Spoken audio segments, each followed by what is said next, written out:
Hello and welcome to a crafty vlog. So my name's Ellie and I'm from the Craft House Magic YouTube channel, and today I'm going to go through making a pair of jogging bottoms for my husband. I'm going to use the Hudson pants pattern by True Bias, and I've actually already got the pattern, an electronic copy of the pattern, and I've got it printed on massive, is it A0 I think? A0 sheets of paper, just because I find it much easier to do. I don't have to assemble anything, and that takes a couple of hours to do in itself. So I've got very little time to sew it, so I'm hoping I'll be able to manage it. So the time is now 2:40 in the afternoon. I'm going to see how long it takes me. So like I said, I've already got the pattern pieces printed out by the net printer, and I've got the 2 pieces of paper on my desk ready to cut out, which I'll show you in a minute. And I have 2 meters of loop back jersey that I bought from Rainbow Fabrics, and they do really nice inexpensive fabrics, and this black I thought would be perfect to make him a pair of jogging bottoms. He goes through jeans like nobody's business because of crawling around with our toddler, and I thought a nice pair of jogging bottoms would be ideal to go around the house with. So I've got the instructions on the screen of the computer, and I've had a quick look. It does describe the pattern as a advanced beginner, and there is a description here. It's a modern sweatpant that's comfortable enough to wear in the house, but can be easily dressed up to run errands in. So it's got a bit of extra room around the hips, dropped crotch, and then it tapers to a skinny leg down the bottom, which is exactly what he likes for either pyjamas or jogging bottoms that he wears sort of around the house, so that would be perfect. I'm looking at the size chart. The size seems to go from a 28 waist to a 42 inch waist. He normally buys a 30-inch pair of trousers with a regular leg.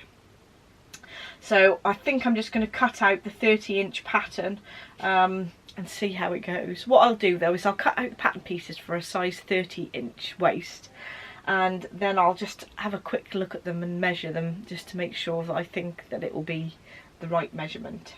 But I'm sure it will, because True Bias is normally a pretty good pattern company.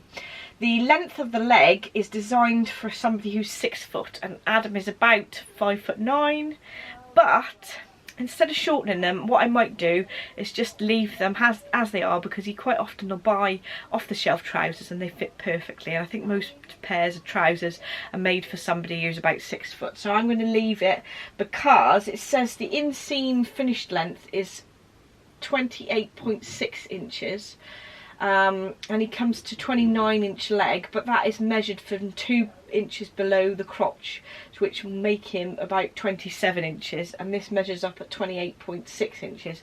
So an inch, I don't think it's going to make a whole lot of difference being the leg length. I think it'll just sort of, the extra length will just hang out just above the ankle, I think.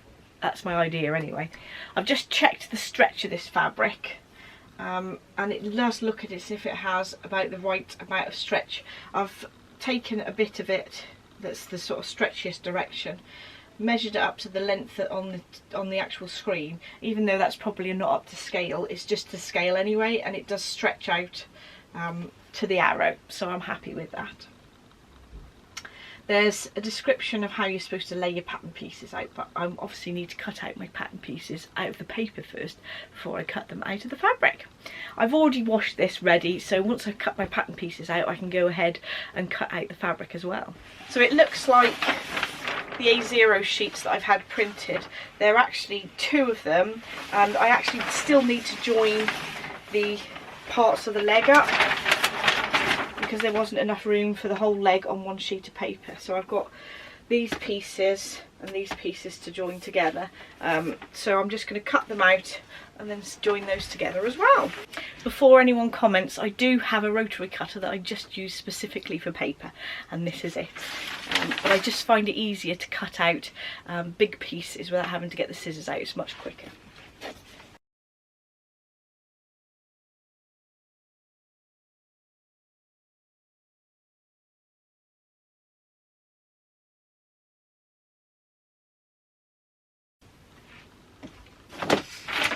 Right, that's the first piece cut out. I'm going to do the same to the rest.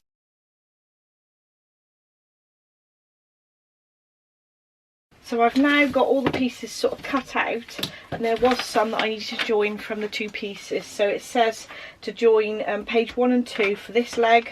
So I've actually cut this one to the edge of where the actual pattern piece needs to butt up, because that one can go on the top. I'm going to really carefully line that up where it needs to go, and I've got some pattern weights here I can just pop on there just to keep them put in place while I get some sticky tape.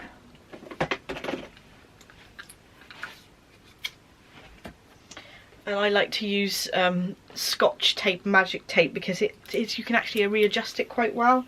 So I'll just take a piece of that for one side, and I'm doing it so that I can put it over the edge to make it a secure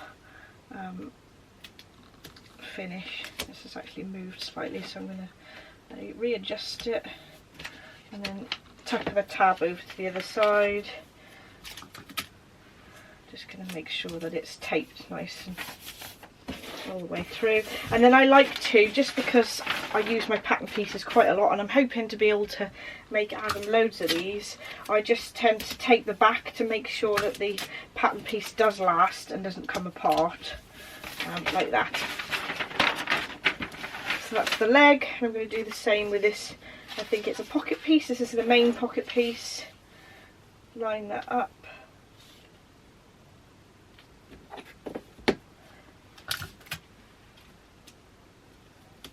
Stick some tape.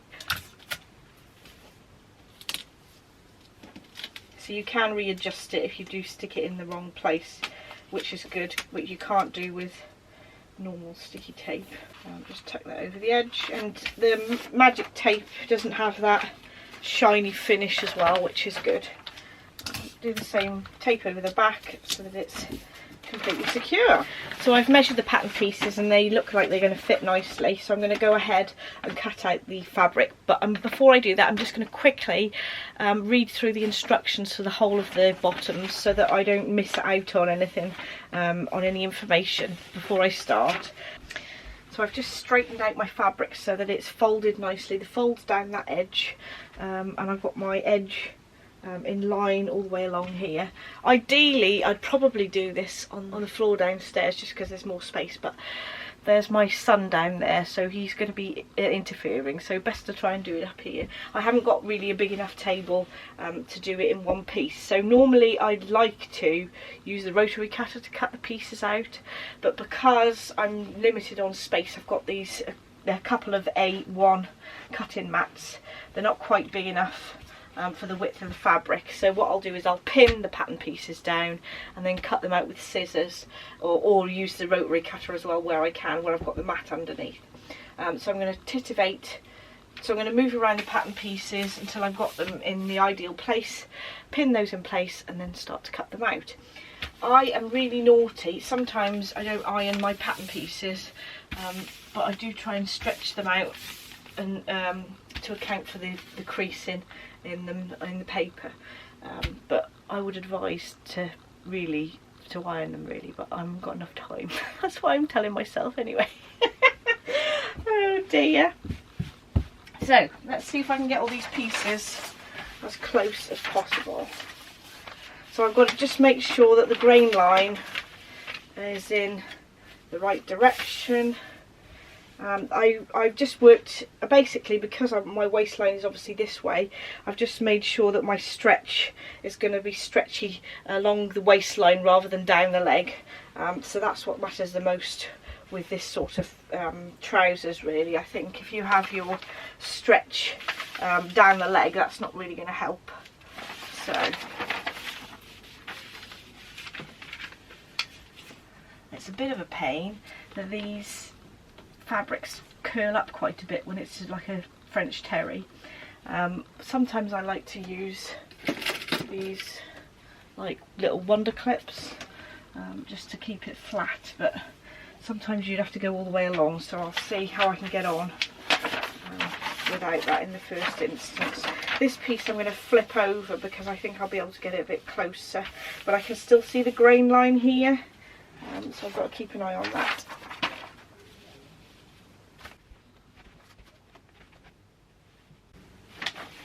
I know that I'm going to have this piece quite high up, so I'm going to pin this in place first and then move the fabric a little bit and see if I can get the other pieces in as tightly as possible.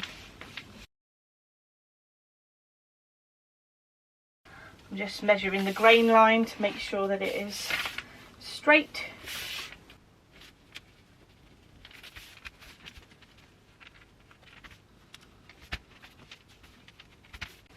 I have cut out these pattern pieces. Sometimes I will trace out if I think that I'll use one of the other sizes, but I know that Adam is pretty consistent with the sizes that he wears. I can always get it printed out again, since as I have the PDF version of the pattern.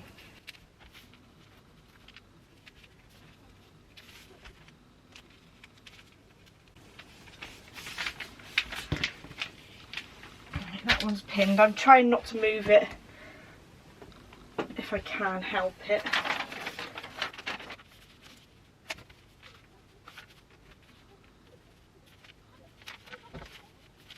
I'm just measuring from the grain line. I can see through the rest of the fabric up to the grain line of this one, just to make sure it's straight, because it's sort of in the middle of the piece.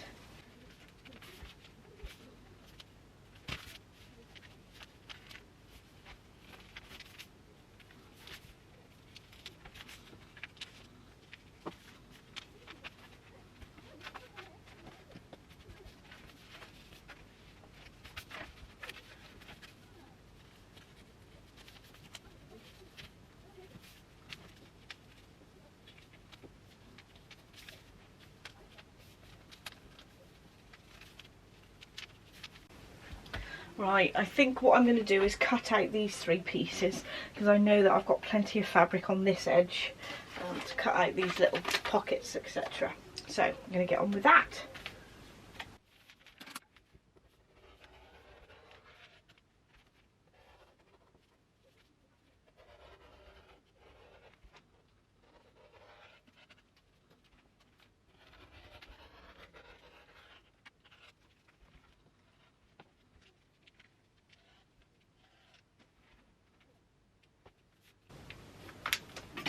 So where it's not fitting on the cutting mat, I'll just do it with the scissors.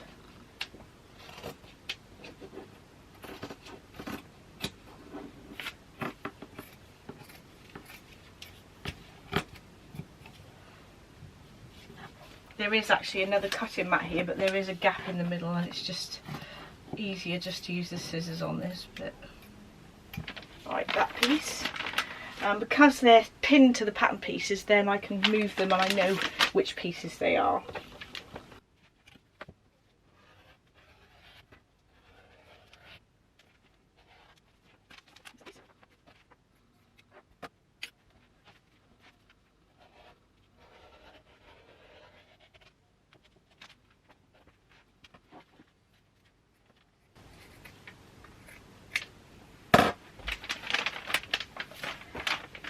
Now the legs, so that the leg bits are all done.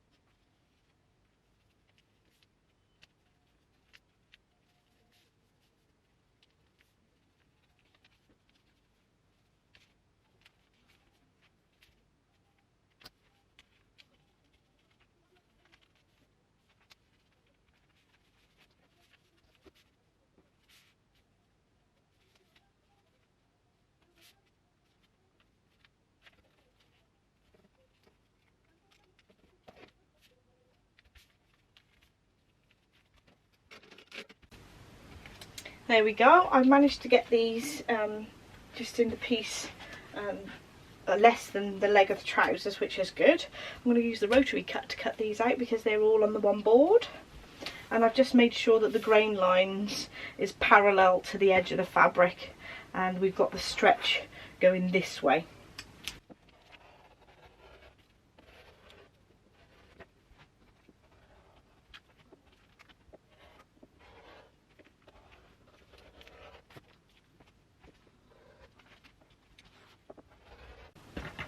This fabric's fraying quite a lot, making bits everywhere.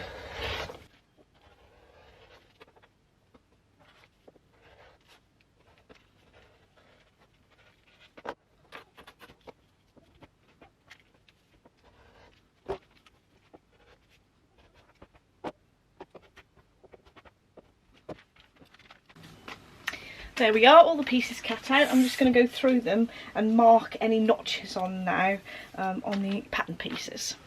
So I'm using a Clover white heat removable marker pen to mark the notches. The only trouble is you have to go over it quite a few times and it doesn't come up straight away. You could use tailor's chalk or just put a pin in where the mark is to make sure it lines up.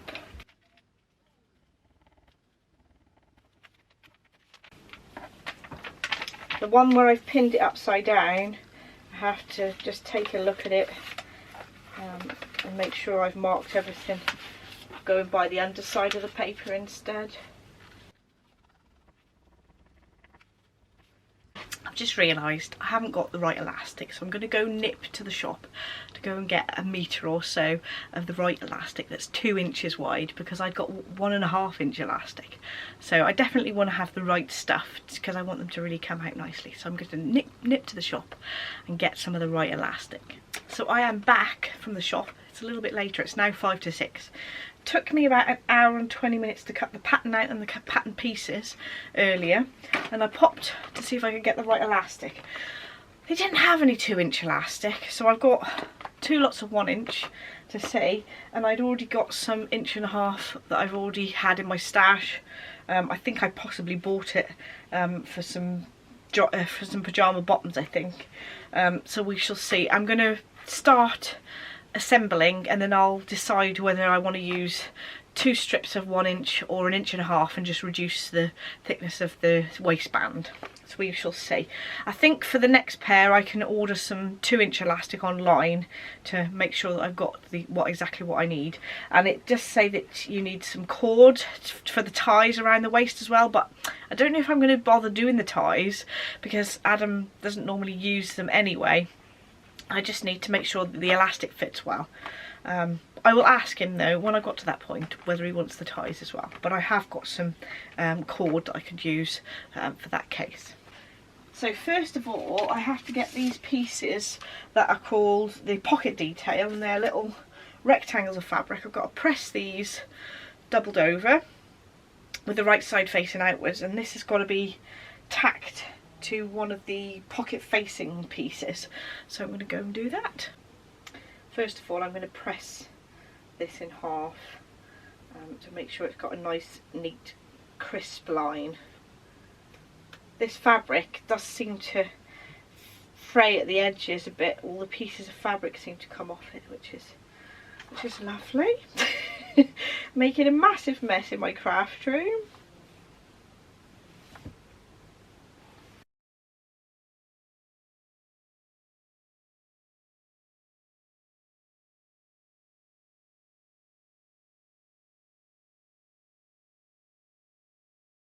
So I've just used the clapper to flatten these pieces because they were bouncing back. And I'm going to take the pocket facing and put the rough edge against the slanted edge. This is quite a cool effect when it's done, so that'll be interesting to see. I'm using pins that are especially for jersey. They've got a ball point on the end, and I'm just going to pin this and then overlock all the pieces together because there's another layer that you need to add. Although it is probably advisable to stitch this separately. I'm hoping that I've done enough overlocking that it'll be okay.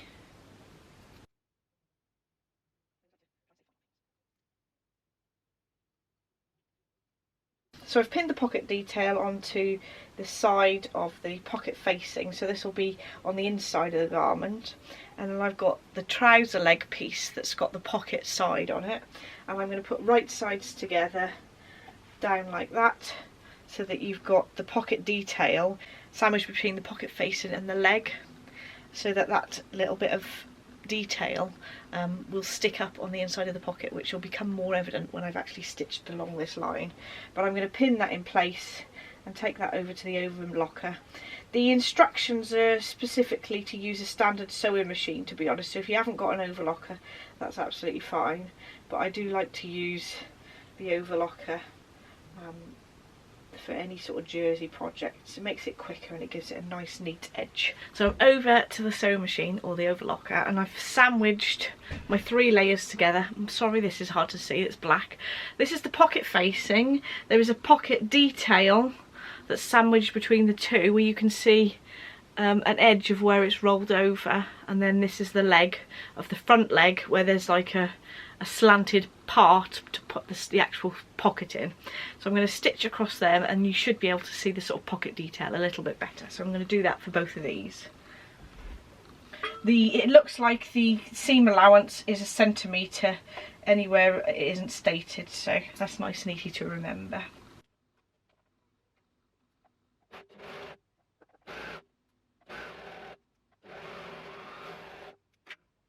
That's one done. You can't see the stitches very well because it's black, it's to coordinate. And if I open that bit out, you can see that there's this strip. You can see there's a pocket detail there where there's a seam here and here as well. So there's a little bit showing. I think that's a really good idea, because I can imagine that because you've got those 3 fabrics meeting stitched there, it stabilises it, but it gives a nice soft edge where you can actually see it, and it doesn't roll over anywhere because it's completely enclosed. So I might use that in some other patterns to make it such a nice finish. So I'm going to do that with the other leg and then get the actual inside of the pocket sewn on.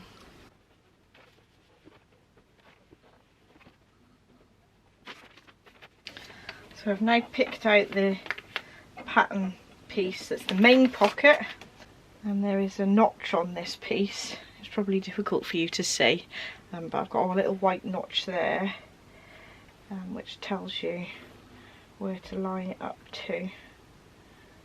So there's the actual shape of the pocket. I should have done a pair of grey ones of these first so that you could see better, because black is impossible. And I pin those all the way around.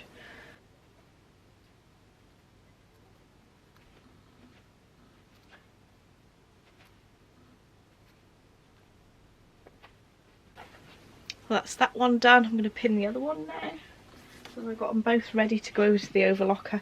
I like to try and sort of batch sew as much as I can, where I can. The notch matches with the facing just there so that you can line it up, which is handy.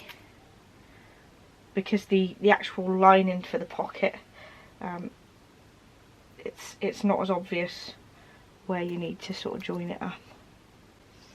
So I'm just going to sew round the inside edge of the pocket. I can pull it outwards like that, so I know that I'm not going to interfere with any of this.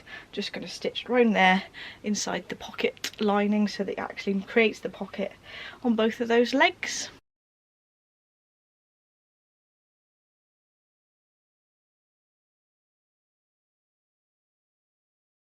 So I have stitched the actual lining of the pocket inside. That's the inside of the pocket now, and that's completely stitched all the way around. The next step, it does tell you to stitch down the side here to attach the pocket to the side, so that you sort of tack it together for the next step. But because I'm trying to cut corners and save time, I'm just going to pin it. Like I said, it's not, you know, probably better if you did do this sort of thing, but I'm terrible for cutting corners, and I know that I can get away with it, but just be careful if you do what I'm doing.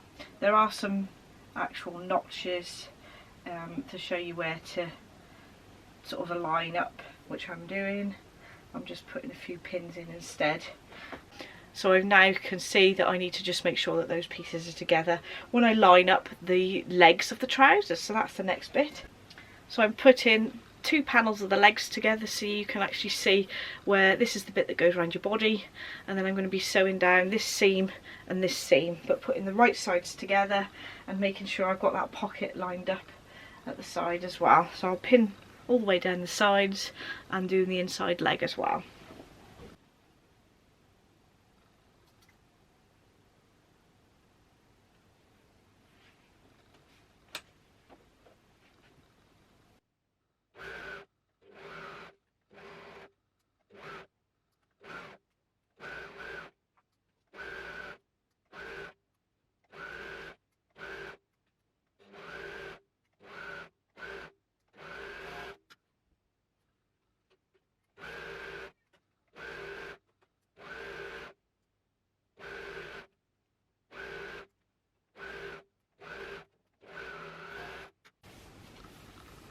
There we go, we have one leg enclosed both sides. We need to put one inside the other now. So there's still some pins on the top edge where I've lined up those two pieces of the pocket and that. So I'm just going to need to be careful. So I'm going to turn this piece the right way up, and then I'm going to put it inside this other piece, and then just line the crotch up. So I think that's right. I can always twist it if it's not quite in the right position.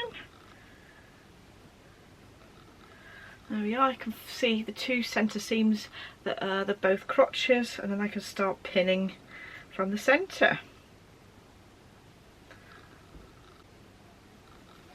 So I've pinned up to the front of the garment from the crotch area, and then I've got the two pieces that meet at the bottom,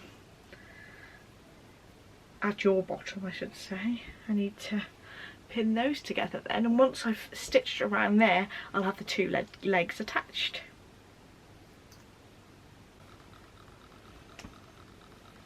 There we are. I need to stitch all the way around there.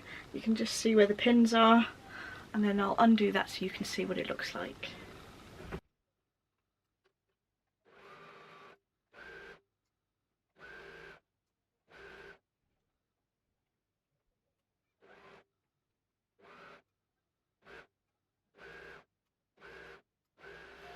Right, this is the moment of truth. So I'm going to pull the legs out so that they're both the right way round.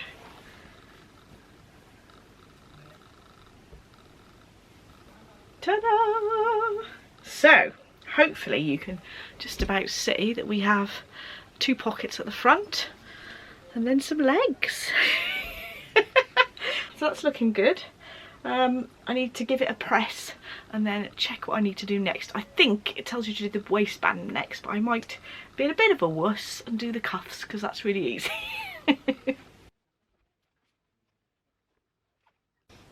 So I've got the cuff pieces, I'm just folding them down the shortest edge, giving them a stitch down that edge, and then we can fold them ready to put on the bottoms of the actual trouser legs. So I can do those both at the same time. I give those a pin as well. There we go. Just run across those with the overlocker.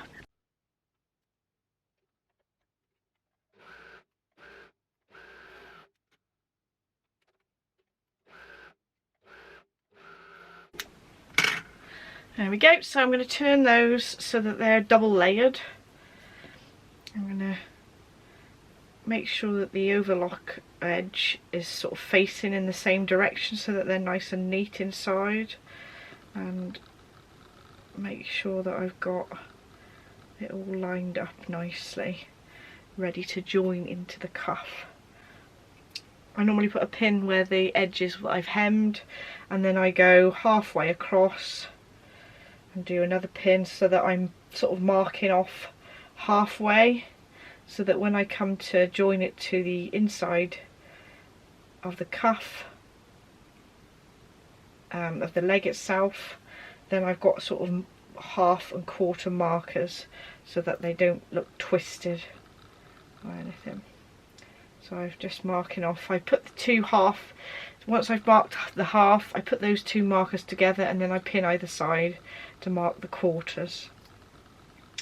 And I'll just do the same with the other one so that I can put that into the actual leg of the trousers and stitch them together. I've got my legs ready to put my cuffs on. 1/2 and 1/4 marks on the cuff on the actual leg so that we know where to line it up with the ones we did on the cuff. What I normally do is line up that seam on the cuff with the sort of inside of the leg so that it doesn't show. And I'm going to line that up and put that first pin in with the inside leg. Just make sure it is the inside leg because I've done that before. Sometimes the actual cuff is a very similar width to the bottom of the trousers anyway, so it's nice and easy to match up. But I think this one is slightly more gathered, but that's no problem at all. I'm just matching up those pins, taking one out and then using that pin to join them both together.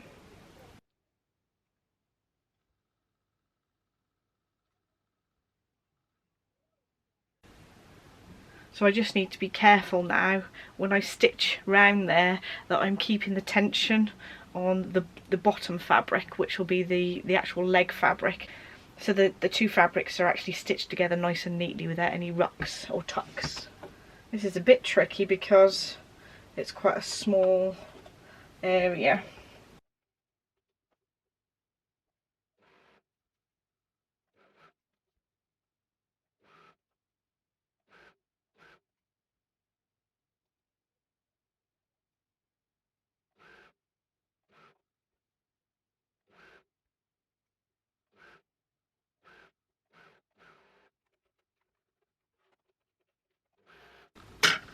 Right, we have the cuff on the bottom. I'm just going to check that there isn't lumps or bumps. Oh, thank goodness. I have got a thread that's on the wrong side, but that can be just snipped off. Both cuffs are sewn in, and I've just threaded the ends into the seams to secure it, but I'm pleased with how they've come together. It wasn't too difficult to sort of stretch it out, even though it's quite a narrow sort of cuff, being sort of one of the smaller sizes. They need a little bit of a press, but now I need to do the waistband. I think I'm going to do the waistband in the morning just because I won't make so much noise, because my overlocker is very noisy. And my son has just gone to bed, so I better not keep him awake because he isn't been very well at the moment. He's got a bit of a cold. Don't want to wake him up, so I'm going to carry on in the morning, but I will keep on vlogging and you'll be able to see the finished pair of jogging bottoms, hopefully, with my husband modelling them. So far they look really good, I think, and I'll be definitely making a pair again, or multiple pairs of these, if they fit really well, so fingers crossed. Good morning. We're now on Friday morning and I'm going to do this waistband. I have decided to use the 1.5" elastic, and what I'm going to do is, because the waistband's made for a 2" piece of elastic and it's doubled over, I'm going to actually just take 1 inch off the top of that piece so that that accounts for the 1/2 inch on either side of that extra 1/2 inch of elastic. Just so that the actual space of the waistband isn't too big for that 1.5 inch elastic. So I'm going to cut that off and then set to joining that together and stitching it onto the actual waistband of the trousers that I've got. What I'm going to do is, because I've done everything else on the overlocker, but because I need to insert the elastic in the waistband, first of all I'm going to stitch it leaving a gap on the standard sewing machine, and then once I've got that in, thread the elastic through. I can actually overlock it to finish it afterwards, but obviously if I want to get the elastic into that space in the gap, I need to do it with a standard sewing machine. So here we go. I need to cut off that inch of elastic off the top of that pattern piece first. This curls up quite a bit, so it is a little bit of a pain. Hopefully I'll be able to straighten it up enough.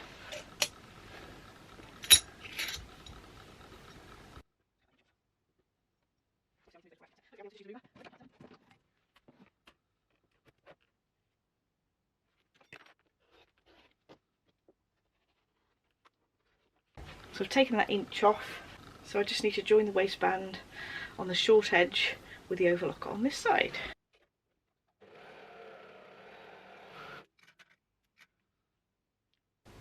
Folding it the right way, and then I'm just going to mark, like we did with the cuffs, I'm going to mark the 4 quarter points on this, but it might be a bit fiddly, so it might take me a bit of time because of the fabric being so curly and it being quite a long piece.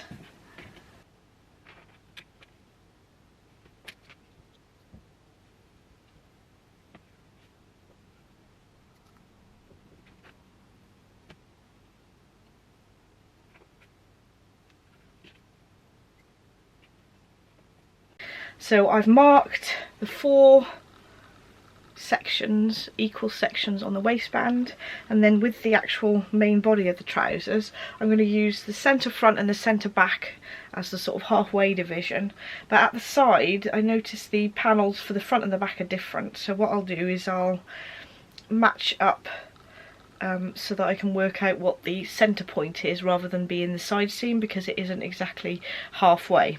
I'm just going to do the same for both sides. There probably is notches, to be honest, but I like to do this as well. When I come across the notches I can use them in addition.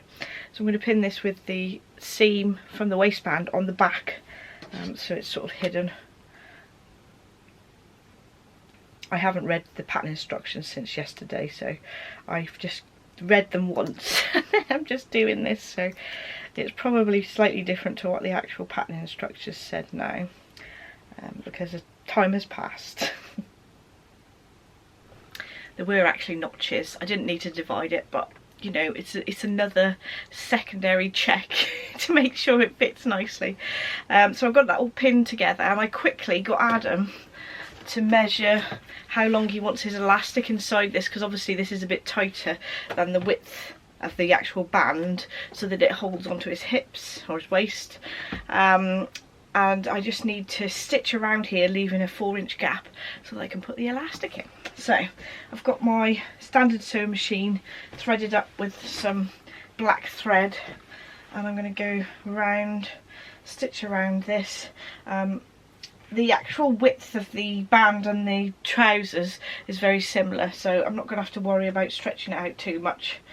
I can just sort of relax a little bit.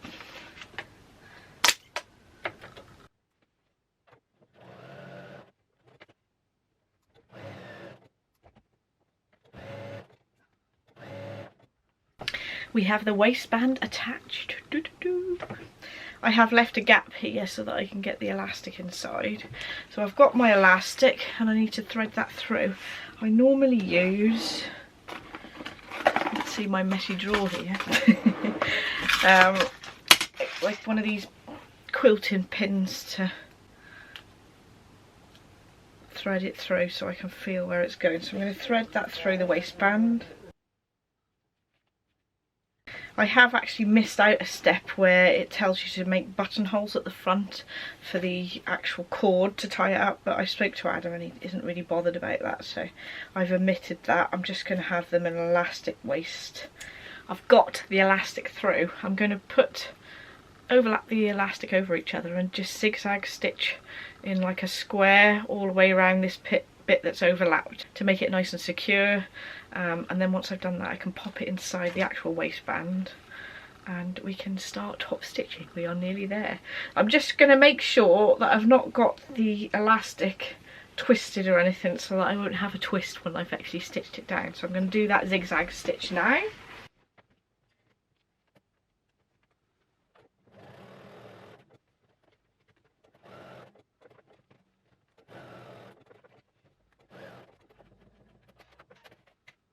Right, there we are overlapped. Spread it out nice and evenly. It's nice snug fit, the elastic in this gap, which is good. And then I need to overlock around the inside, and then it requires some top stitching, which is like zigzag. I've just pulled it down over itself so that I can do this stitching to close the gap.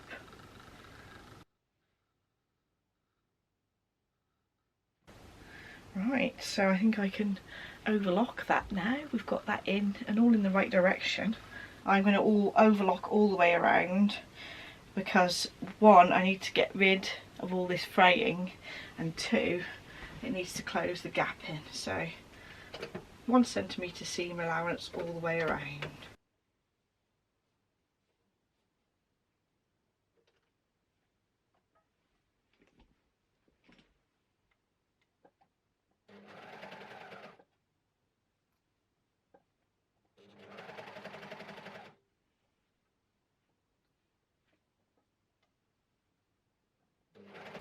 Right, the elastic waistband is now fully attached with the overlocker, and I've got to do some zigzag stitches around the elastic to stop it from sort of moving. So it says to distribute the elastic evenly, which I've done, and pop a few pins in to keep the elastic distributed. And it then says I've got to stitch from the centre back around and do a zigzag stitch. So I'm going to try and do that. Hopefully this works. I've never done a zigzag stitch on the top of elastic before because it's always scared me that I'll stretch the elastic out, but here we go. So the instructions say to do the first row of zigzag stitch 5/8 of an inch from the top, but because I've reduced the amount of I've reduced it by an inch because the elastic is a ½ inch shorter, then I need to reduce the amount I'm stitching from the edge. So I'm going to go about ½ an inch from the edge because it's about 1.5 inches.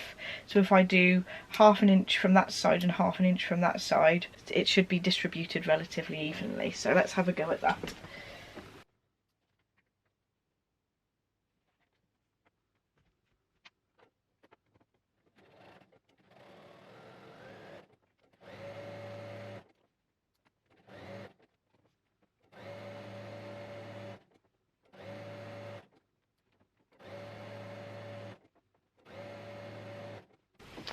I think the first row of stitches has come out okay. Yeah, I think that's okay, so I'll go ahead and do the second one, starting at the centre back again.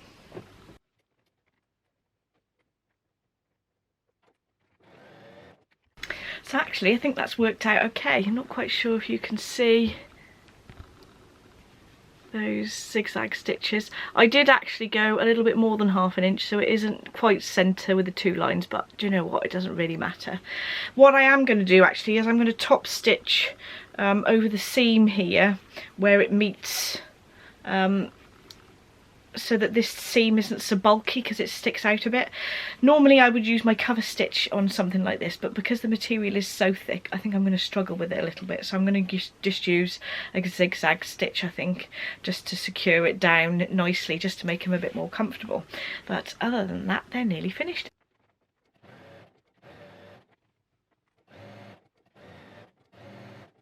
So I'm going to pop downstairs and see if Adam fits in the trousers, fingers crossed. But before I go, I just wanted to mention that the December yarn clubs are now in the shop, and also next week I'm going to be sending an email out to email subscribers for a discount code for some of the items in the shop, including some fabrics and opal yarns. So don't forget to subscribe to my newsletter, which is on my website. You should get a pop-up come on the screen straight away as soon as you get on the website, after a few seconds or so. If not, you can scroll down to the bottom of the page and pop your email in there. So let's go and see if they fit. So Adam is wearing his Hudson pants. Let's have a look. So what do you think then? Do you think the length's okay? I think so. I don't know whether it could do with an inch took out, but I'd rather them be slightly long than slightly short, to be honest. Jensen is grumbling a bit because he wants to have a little bit of a say. He's having a drink with Nanny. Hello, Nanny. Hello. Hello, Jensen. You look really sleepy. You need to have a sleep. Anyway, Adam's trousers. I do think I could probably get away with an inch off the bottom because they have bunched up very slightly. And that would save on fabric a little bit. Perhaps get it out of a slightly shorter measure. And you were saying about the pockets, Adam? It's a bit deeper required for my phone. Yeah. It does go in, but it falls out when you kneel down in them, doesn't it? It does, yes. Yeah, so we need those. So I do I think we're definitely going to have a few pairs of those in the near future, hopefully. I've got the fabric ready to do them. They are quite a skinny jogging bottom, but I do think that it looks a bit smarter being skinnier rather than being big and baggy. But there we go. Thank you very much for modelling, Adam. You're welcome. Thank you for making them. That's all right. Only a year late. Excuse me, at least you got them. A happy birthday for Tuesday anyway. Yes, thank you. Bye. Bye-bye, Jensen. Bye. Bye-bye, Nanny. Bye-bye.